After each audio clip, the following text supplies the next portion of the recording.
এক গরমের দুপুরে এক শিয়াল গভীর জঙ্গলের মধ্যে একা একা ঘুরছিল। সারা সকাল সে মাছ ধরার চেষ্টা করেছিল নদীর ধারে, কিন্তু একটাও মাছ পেল না।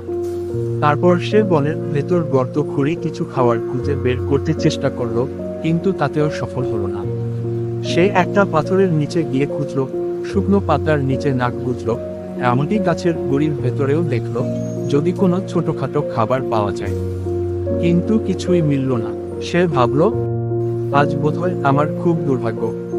এত কষ্ট করেও কিছু খুঁজে পেলাম না। এখন যদি কিছু না খাই, তাহলে আমার শরীরেই আর শক্তি থাকবে না। তার পেট তখন খিদেতে কুকড়ে আসছিল। গরমের মধ্যে ঘোরাঘুরি করে তার শরীর ঘামতে শুরু করলো। খাবারের সন্ধানে যাত্রা তার। সে ভাবল, এখানে খাবার নেই, অন্য কোথাও গেলে হয়তো কিছু খুঁজে পাবো। সে জঙ্গলের ভেতর দিয়ে হাঁটতে হাঁটতে একটা পথের ধারে চলে এল। সেখানে সে দেখলো দূরে একটা ছোট্ট গ্রাম।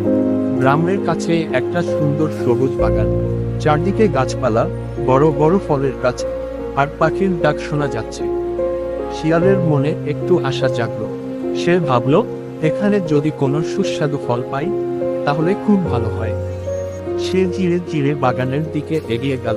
আঙ্গুরের লোক বাগানে ঢুকে সে চারদিকে তাকিয়ে দেখলো কোথাও মাটিতে পড়ে থাকা কোনো ফল আছে কিনা। হঠাৎ তার চোখ পড়ল একটা বড় গাছে। গাছের উঁচু ডালে থোকা থোকা আঙুর ঝুলছে। রোদে সেগুলো চকচক করছে, মনে হচ্ছে খুব রসালো আর মিষ্টি হবে। শিয়ালের মুখে জল চলে এল। সে উত্তেজিত হয়ে ভাবল, আহ, এত বড় বড় আঙুর, যদি একটু খেতে পারি তাহলে আমার ক্ষুধা মিটে যাবে। কিন্তু একটা সমস্যা ছিল, আঙ্গুরগুলো এত উঁচুতে ছিল যে শিয়ালের পক্ষে সেগুলো ধরা সম্ভব হচ্ছিল না। শিয়ালের ব্যর্থ চেষ্টা। শিয়াল প্রথমে মাটি থেকে লাফ দিল, কিন্তু তার থাবা আঙ্গুরের ধারে কাছে পৌঁছাতে পারল না।